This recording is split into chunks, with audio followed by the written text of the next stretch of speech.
just to start really small, but just start doing like one thing and get that working. And then you can build on it and then grow from there. But, to start doing Facebook ads and Instagram ads, Google ads, like it's too much, for many people. So find what works and do that sort of and build on it. So for example, just start with Google search. Don't bother doing the other parts of Google that we touched on at the very beginning of the episode. There's no point. Actually, I created a course specifically for your kind of listener where it's like Google Ads light. Welcome to the Marketing Your Practice podcast, where we guide natural health and wellness experts through the pitfalls of marketing. Each episode, you'll learn simple, effective, easily actionable, and heart-centered marketing strategies. And here's your host, Angus Pike. Well, good morning, good afternoon, good evening. Welcome to the Marketing Your Practice podcast. Today, we've got a great episode ahead of us with Ilana Wechsler. Now, Ilana is a former data analyst turned PPC expert. Now, that's pay-per-click. We'll be talking about that throughout the show today. Now, she's the founder of a boutique digital agency called Green Arrow, which specializes in aforementioned pay-per-click. Now, her agency currently manages well over $1 million worth of ad spend across lots of different platforms. So basically, that means she really knows her stuff. Now, she also runs an online training membership. We'll talk about that as well, where she teaches people just like us how to run our own ads. And she's got her own fabulous podcast too called Talking Web Marketing. Ilana, welcome to the show. Thank you so much for having me. It's a thrill to be here. Now, again, just in case you hear in the background, this is my first episode also with a puppy as well. So you have a 9-week-old puppy sitting on your lap at the moment. Is she still there? She is still there, and she's on my lap because I don't trust her to be anywhere else at this point. So let's hope she behaves. She's pretty tired, so okay. We'll see how we go. But you never can tell what's going to happen with a puppy. No, well, I'm excited about this. As we were talking about beforehand, I am dog obsessed, so I'm okay with dogs being a part of the show as well. So this is a first for me. Hey, now let's jump into it. So can you give us a little bit of a background? What got you to now? I talked about in the intro from kind of data analyst, which sounds super nerdy, all the way into kind of what you're doing now, which is probably even with more numbers and bits and pieces like that. So a bit of background story, and then we're going to jump into all things kind of Google ads and all that kind of great stuff as well. Yeah, sure. So, it's one of those things that if you asked me, 10, 15 years ago, would I be doing this answer would have said, no way. So as you did mention, I did used to be a data analyst. I was heavily in corporate. I was what's called a lifer. Someone's there for life. And contrary to a lot of the traditional kind of entrepreneurial stories where I hated my job, I was the opposite, actually. I actually really loved my job and I had zero intention of leaving. But then as a female who wanted to start a family, I quickly discovered that family and corporate are like oil and water and they do not mix. Mm-hmm. So I realized that, hang on a minute, this is not a long-term kind of solution for me. So I decided I made the easy, but yet also hard decision to leave my corporate career to start having a family. And that sort of sparked my journey, actually. And so I was a data analyst. I basically lived in a spreadsheet for about 10 years and loved all things spreadsheets. So I thought, well, what can I do? What are my skills here? I was so corporatized, So I thought, well, maybe businesses need help with spreadsheets. So I actually, this is going back a long time ago now because my son is almost 11. So 11, 12 years ago now, because I was on maternity leave. And I put an ad on Gumtree, which is, like our equivalent of Americans' Craigslist. Yes. For spreadsheet help. And to my surprise, people answered my ad and I got consulting work. And so then I thought, oh, hang on a minute. I guess I need a website. So I bought my first ever domain of excelhelp.com.au. And then I built a website, and then to my shock and horror, no one came to my website. I thought, build it and they will come, but no, they did not come. And that, I guess, sparked that journey of traffic and stuff. And I very quickly abandoned my excelhelp.com.au and moved on to other areas. So that's the abbreviated version. Maybe one day you and I can have a longer discussion, because it's a long journey to hear. Yeah. I chuckle with the build it and they will come, because it was my entire marketing strategy for my first 5 years in practice. And, many of the kind of our listeners, complementary health practitioners, tend to be a little bit kind of woo-woo. And, I'm kind of one of those as well. And so it's like, put the universal energy out there, build it and they will come. But it's not a great kind of marketing strategy, really. We'll talk about some better ones. So jumped into there. So today we're going to talk all about kind of Google and Google ads and pay-per-click and all those kind of things as well. So can you know what, let's just assume that our audience knows very little about that. What is this concept of pay-per-click? What are Google ads? Many of them know about Facebook ads, but what are Google ads, and how would we use that to drive traffic to our websites? Okay, so Google ads is obviously showing ads on the Google ad platform. The Google ad platform, most people don't realize, is actually really vast. So there's kind of like 4 main parts to the Google ad platform. The first is Google search, where everyone's gone to google.com and they've typed in chiropractor Bondi, if you're in Sydney, for example. And then the ads that show up above the free listings. So they're the ones that say the little ad next to it. They're always above the free listings, and they're often above the maps, which is the map block. Yes. So that's that search. That's just one part of Google ads. There's a whole other part of Google ads, which is called Google shopping, which is the images that show up with a price, which is not for your kind of target audience. There's another whole part called the Google display network, which is putting banners on other people's websites. So Sydney Morning Herald, for example, along with lots of other websites. There's literally over 2 million websites you can do that for. And also YouTube. So the Google ad platform is a bit of a beast. But having said that, you don't have to do everything on there. If you're a local chiropractor, chances are you're only really going to run Google search ads, where somebody's typed in, as I said, chiropractor Bondi or whatever, and you want your ad to show up for those types of search queries that people put in. So it is very, very effective for many types of local businesses for lots of reasons. The main reason is the intent. Someone has literally typed that into Google at that instant, and you as a business have the opportunity to effectively slide your business card under the nose of someone at that instant that they've searched for it. So it's fundamentally different to Facebook ads, where they're looking at their Facebook newsfeed. They want to have a look at their friends' photos or participate in some groups, etc. These people have literally just typed this into Google. You know that they're searching for that. It's now your job to entice them to click on your ad and get them to your website and try and convert them there. And it's also fundamentally different to Facebook in that you only pay when somebody clicks on your ad. So you only pay when people are interested in your business. Yeah. Different to Facebook, where you pay for an impression. You pay for your ad to be seen. I will say though, one last thing is that I will say though that it is an amazing advertising opportunity for those reasons that I've mentioned, but you do pay for that privilege. Google search tends to be much more expensive than Facebook ads. However, the conversion rate, so the people who do click on your ad that then pick up the phone and call you, is really, really high because of the intent-based nature of it. So you can't really compare the apples and oranges of it because they're so fundamentally different, like from a cost per click point of view. You've got to look at how much you're paying for that lead, and often it's a no-brainer for many businesses because Google search ads really do make the phone ring. There's just no doubt about it for those reasons I mentioned. Yeah. And I think it's worth sort of double clicking for our audience too on that concept that you talked about, search intent. When we're on Facebook or Instagram or similar there too, no one goes there with the intent to find a chiropractor or find a naturopath. We're there to kind of share our day. But when somebody goes in and types in, chiropractor Bondi or naturopath Bondi as well, they are raising their hand and they're saying, I want to find a aforementioned name there too.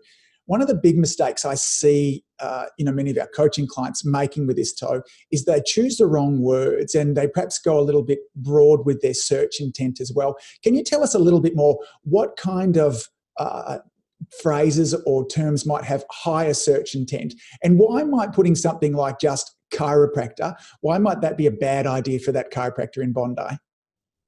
Yeah, that's a really good question. So basically, you need to really put yourself in the mind of your ideal kind of patient or target customer, whatever kind of practice you have. So somebody who puts in just chiropractor into Google, well, that can mean lots of different things, right? That can be somebody who's looking at what does a chiropractor do? They want to know the definition of it. It might be a kid doing a research project, or it could be what are the qualifications to become one? There can be any kind of in different levels of intent when somebody types in what's called a single keyword.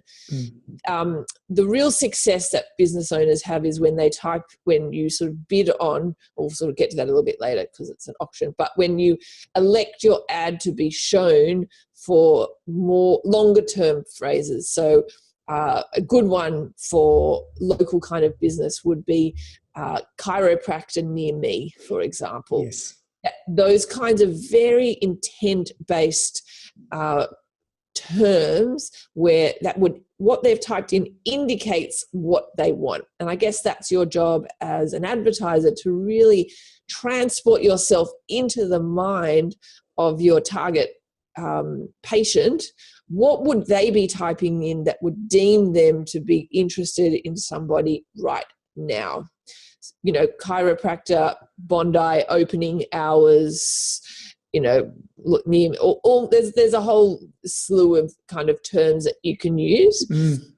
So I definitely do not recommend bidding on what's called single keyword phrases, because you will get lots of people type them in, so you get a lot what's called search volume, but the conversion rate, which is of the people who click on it do actually call you, is really, really low.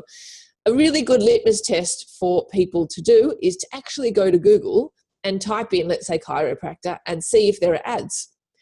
Generally speaking, if there are no ads there, then that's a bad sign that you don't want to also be there, as a sweeping generalization. Go into Google and type in kinds of phrases that you think would be good, and see if other people are bidding on those. And if they are, generally say it's a good sign. Yeah. And would it be fair to say that perhaps, in my experience too, that the kind of two biggies that I think our audience should be focusing on is your profession name and near me, and then your profession name and then your suburb in kind of, so whether it be Port Melbourne chiropractor Port Melbourne, chiropractor near me, they're probably the big fish to be kind of starting with. Would that be a fair assumption? Definitely. Absolutely. Yeah. And obviously the surrounding suburbs, which people would be willing to travel to you wouldn't do on the other side of town where it's like an hour drive in traffic. That's probably a much harder sell for people versus some, the surrounding suburbs are also really good. And the beauty with those kinds of words is they don't actually cost a lot, because it's such a local phrase where not that many people would be searching for that. Yeah. So, and therefore not that many other people service that, and it's not that expensive. How does the near me phrase work, Ilana? Because, I might be bidding for a near me phase in this part of Melbourne, and then someone right over the other side is going to be bidding for the near me phase. When you're setting that up in the background, do you qualify what near me is, or does Google just kind of know that? So what you're referring to is what's called location targeting or geofencing your ads. So when you run Google Ads, you actually have complete control over pretty much everything. So you can say to Google, hey Google, I'm a chiropractor in you said Port Melbourne. Let's Yes. say I don't know much about Melbourne's suburbs, so forgive my ignorance. And you can say, I only want my ads to be seen when people are within and you can control this, let's say a 5 kilometre radius around the suburb or around the address of your business. Maybe you want a 7 kilometre radius, maybe you want a 2 kilometre radius. And if people drop out of that area, your ad, when they type in whatever it is that you want, will not be shown. So yeah, you do what's called location targeting, so that your ads are only shown to people when they're in the area that you have elected. Great. Makes perfect sense. So once we've kind of bid on that, where do we send them from the ad? Should we send them to a specific page? Should we send them to the homepage on our website? Should we do something specific for these people? What would work best for us as kind of service providers? So it kind of depends. Traditionally there's been a lot of sort of, push in the market for building what's called landing pages, where these like one-pager websites that are designed to get people to take the next step.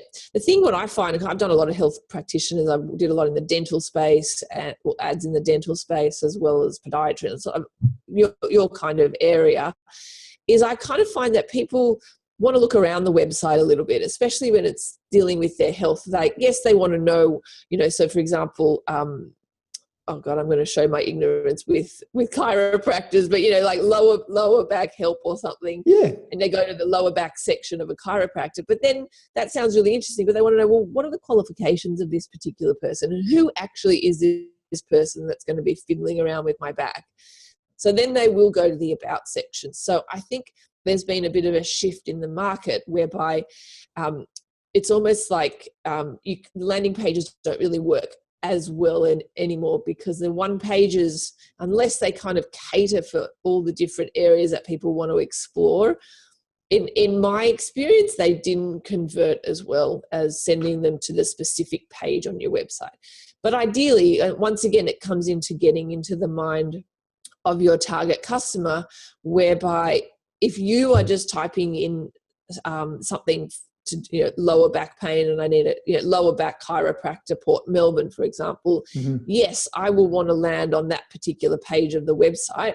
So you send them to that specific page rather than the homepage, but knowing full well that they probably will explore your website further. Yeah. Then if I'm going to set up a specific page, and let's just say that it's, I'm going to say a general specific page, that there's an oxymoron for you. So a page on my website that is kind of dedicated to, says, here's what to expect on your first visit. Would that be better than perhaps just my generic homepage, or where are you suggesting people go, or at least a page that gives them an opportunity to kind of scoot around, find a little bit more about me, my opening hours, perhaps have a look at my blog, my other bits and pieces? Personally, I am, if you're bidding on a specific type of ailment or query that people are having, I personally like to send them to that specific page on your website, provided it has some elements on there. So ideally a way of them contacting you from that page for the people who aren't really in the mood to start clicking around. And so ideally you have a phone number in the top right-hand corner of every page on your site, perhaps even a form that they can submit their details on in the sidebar, for example, or just some way that they can contact you quite easily. And then if they do choose to explore around your website, there are also those other ways that they can contact you pretty much on every page. Yep. And one of the things too, many of the people are going to be kind of looking at this, I've got to imagine, on their mobile device when we're kind of searching. Are there key elements that tend to change from mobile versus, a desktop, laptop sort of base that we need to be aware of? Okay, so yeah, as I mentioned before, that you have complete control over everything from the Google Ads side of things. That's another level of control that you have with your ads, that you can say that you do want your ads to appear for when people are searching on their mobile, or if you don't, then you can turn mobile off, for example. I would say you definitely, in this day and age, do want to have the option to have to turn mobile on, but perhaps you want to send them to a specific mobile optimized page. So you can create mobile only campaigns in your Google Ads account that you can control where you send them. So yeah, in this day and age, in terms of, like, I find a lot of the health practitioners, it is a lot of mobile, and we do what's called call only ads. Yes. Where they don't actually go to your website at all. The only way for them to find out more about you is to actually pick up the phone and call you. So when they see your ad, we very clearly say in the ad, call us now. They click on the ad, it gives the prompt on their mobile phone, confirm, do you want to call? And they hit the call button and they go straight through. And that's kind of what I meant, where Google Ads really does make the phone ring. But then the job of the receptionist or the person answering the phone is to answer their questions and kind of get them to walk through the door. Yeah, got it. So just help me out with that ad, just to sort of clarify. So we've typed in Bondi chiropractor, my ads have come in that upper part of the fold when I've gone, they're the first ones that appear. I click on, Bondi chiropractic, and then does that go through to a landing page that says, call us to find out more, or call us to book an appointment? What happens? So there's two different types. You can have them to go to a website where you can send them to the landing page. Yes. Or you can create a mobile or a call only campaign where they do not go through to a website at all. So once I click on that ad, it then prompts me, it says, hey, do you want to call? Correct. Confirm or cancel. That is the only option they have. Got it. And what sort of results are you seeing with that versus sending somebody to a landing page? It depends for what kind of keyword. We get really good results with emergency type work for the call only campaign, where people are wanting to just get help now for those kinds of emergency type things. And after hours also works really well, versus bidding on some kind of people are in a little bit of research mode, for example. They're not quite ready to get help now, then we'd send them to a landing page. But you have to test it. For some businesses, it works really well, and for some, it doesn't. It is also worth mentioning that if they click on that call only ad and that prompt comes up on their phone saying, do I want to call this number, or cancel? If they hit cancel, you have still paid for that click cost. Got it. That was going to be my next question, to ask that exactly too. Another thing too, I just, one of my peeves on mobile anyway, is that when I'm searching through websites and there's a phone number there, and then I tap on that phone number and it doesn't ring. So it's important, I've got to imagine that your phone numbers be clickable. Is that the right kind of way to, can you explain that to our audience a little better than I just did?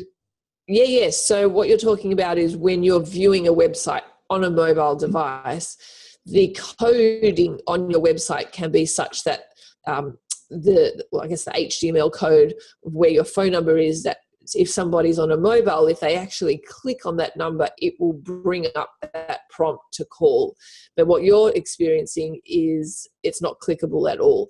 And that is a big thing for many people's websites. So it's a super, super easy fix, a web design point of view. So often that's one of the first things we will check. And if for whatever reason it might take a little while for that to be fixed, what we will do, or I teach people how to do, is to then turn mobile off for those kind of classic campaigns. So we're not even giving those people an experience on a mobile device. But for the mobile people, we do the call only, because it's not a good mobile experience for people. When they then fix the website, then by all means, we can send mobile traffic to the landing page. But I wouldn't want to send mobile traffic to a landing page which the phone number is not clickable, because that is also one of my pet peeves as well. It's super frustrating, and it's such an easy thing for people to fix. It's just, in this day and age, I think people's tolerance for a non-mobile optimized experience is nil, and they're just going to leave straight away. And you've paid for that person to come to your website. It's kind of your duty to make sure it's a good experience for them, because they just speak with their clicks and they just hit that back button and they just leave straight away. So, and you need to do that. So when our audience finishes listening to this riveting episode here as well, I want them to get their mobile device out, type in their practice website. And firstly, there should be a phone number up on the top of the screen on every page, and then just click on it, like with your thumb, touch it and see if it prompts you to for the phone number to actually call from there. And then if it doesn't, then you should be ringing your web person or doing a search online. It's really easy, as Ilana said beforehand. If you haven't have the most basic of tech skills, for you to make that happen, then also. So what else should we be thinking about with regards to kind of service listings and Google search? Any other things that would be important for us to get results? Yes, so I would pay really close attention to writing good ad copy, which is the words that you use in your ad itself. Like, you do need to entice people to click on your ad. And the beauty is you do actually have a lot of space. So you can't write as much as you want. There are what's called character limits applied to your text ads in Google search. And that's just so people don't, dominate the entire results. And so you keep it really short and succinct. But really, this is your opportunity to tell people the benefits of coming to your practice rather than the features. So really emphasize the benefits of your practice over a different practice, for example, and what they're going to experience and why they should come to yours over others. So pay attention, I think, to the ad copy. It definitely does make a difference.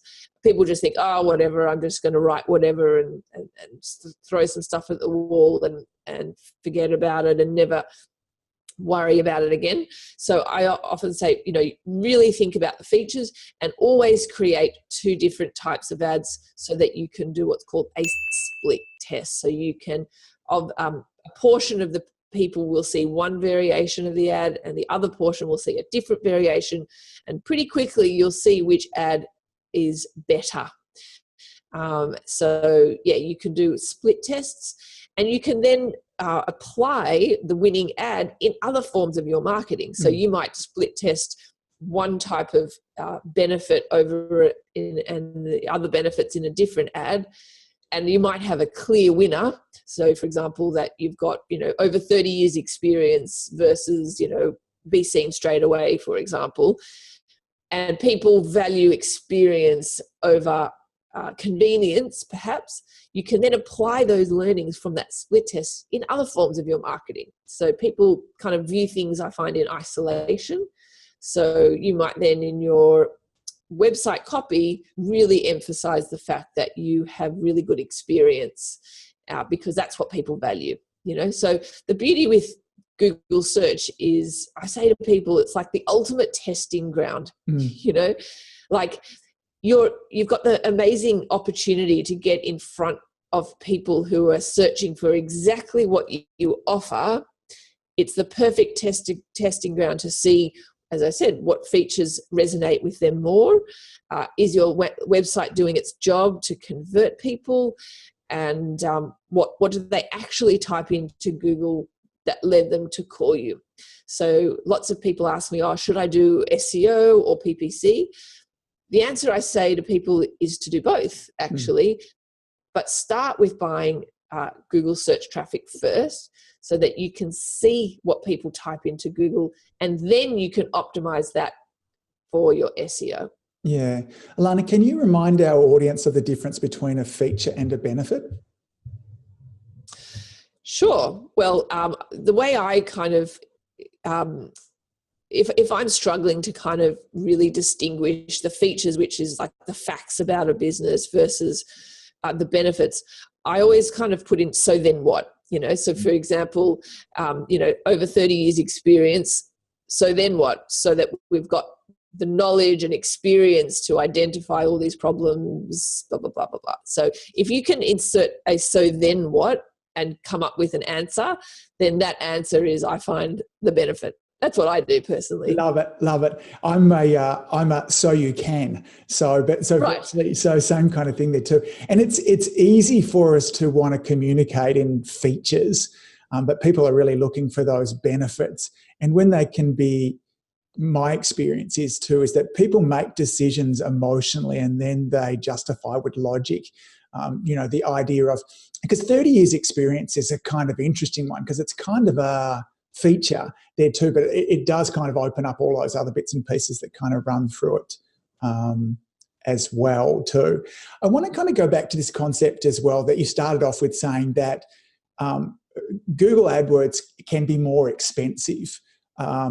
And by that too, with some of the dental people and your experience there, and I know this is going to be a huge amount of variance, but what might a service provider arrange expect to pay for that phone call into their practice? Can you give us some, like, a range? Honestly, there are so many variables. It really, really depends. And the variables are dependent upon, how many other practitioners are wanting to appear for that particular term. So how much competition, because AdWords is, or Google Ads now they're called, is an auction, right? Where you are bidding against others, and how much you pay, the risk of kind of getting a bit technical, is affected by how many other people are also wanting to be there. So that's a big factor kind of from a cost per click point of view.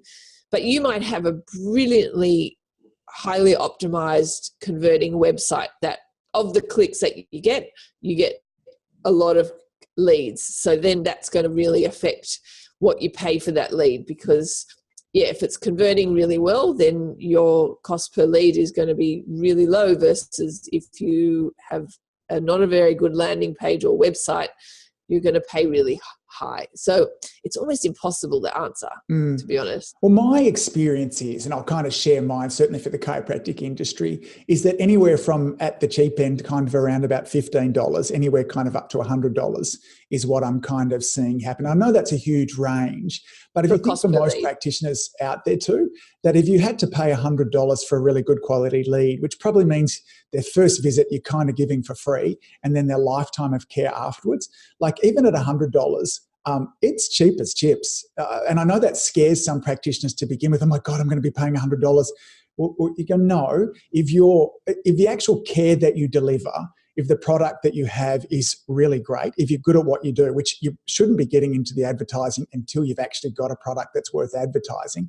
If you're doing that, then my contention is that you should be able to well and truly pay $100 and maybe even $200 or $300 per lead, if they're a good quality lead and you're good with your follow-up care as well. Would that be a reasonable kind of assertion to make?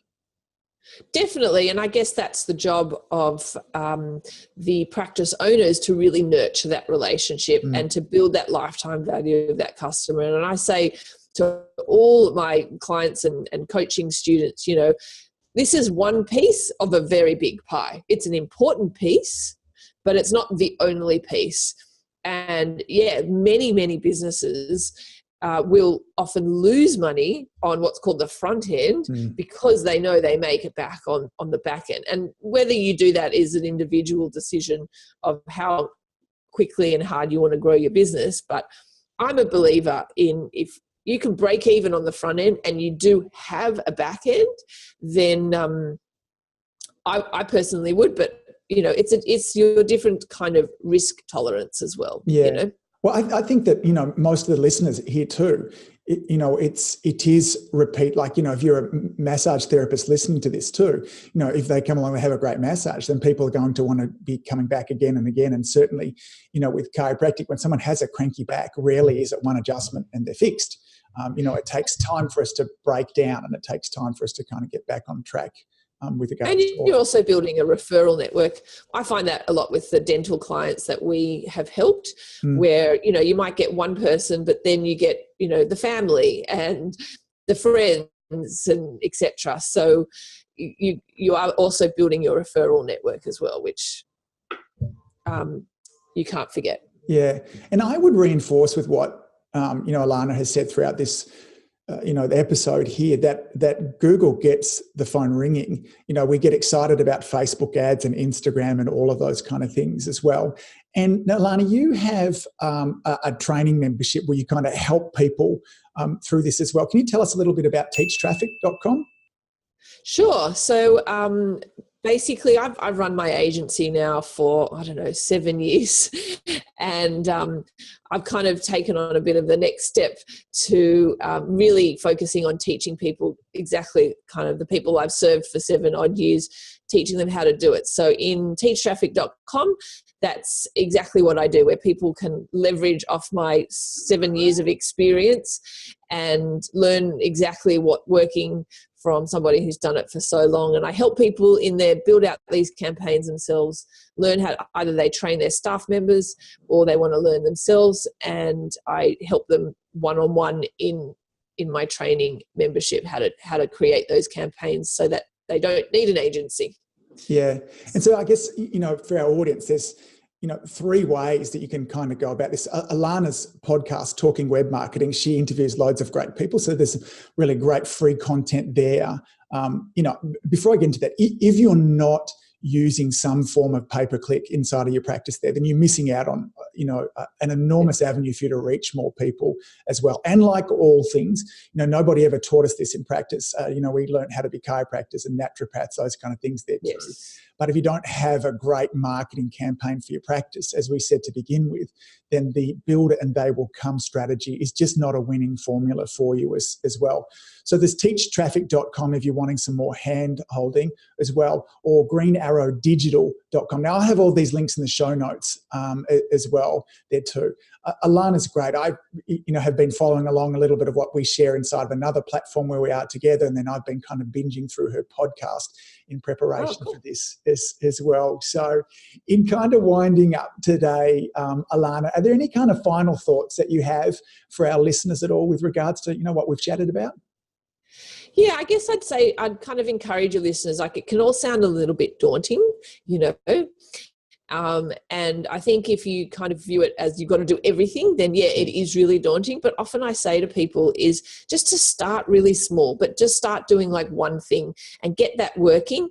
And then you can build on it and then grow from there. But, to start doing Facebook ads and Instagram ads, Google ads, like it's too much, for many people. So find what works and do that sort of and build on it. So for example, just start with Google search. Don't bother doing the other parts of Google that we touched on at the very beginning of the episode. There's no point. Actually, I created a course specifically for your kind of listener where it's like Google Ads Lite, basically, whereas just the search and one other tiny little part, which is retargeting, so getting people back to your website who've come to your website before, so only showing those ads to those people, which we didn't really talk about today, which is fine. For that reason, for most businesses, they don't need the Google Display Network. They don't need YouTube. So yeah, that's why I created that course specifically, because 9 out of 10 businesses just want to run a very, very basic and local search campaign, and maybe follow up some ads after, but then that's it, Yeah. Ilana, is that the course you're talking about over at Teach Traffic, or is it somewhere else where they can find out? It is, yes, it's on teachtraffic.com. Yeah. Well, Ilana, on behalf of the Marketing Your Practice podcast, me, Angus Pike from Addio Media, thanks so much for joining us today. I think we've timed this perfectly with everything too. Shall I show you a quick little image of her? She's gorgeous. Yeah. What's her name? Her name is Lottie. Lottie. Great name too. Ilana and Lottie, see you later. Thanks for your time today. Thank you so much. Bye. Bye. If you enjoyed listening to this podcast, you have to come and check out the Community Influencer Program. It's my monthly coaching program where we take all this material and I'll work one-on-one with you to apply, implement, systematize, and help guide you and your practice to the next level. Now you can join me on over at addiomedia.com/join. That's addiomedia.com/join. I'd love to see you in there.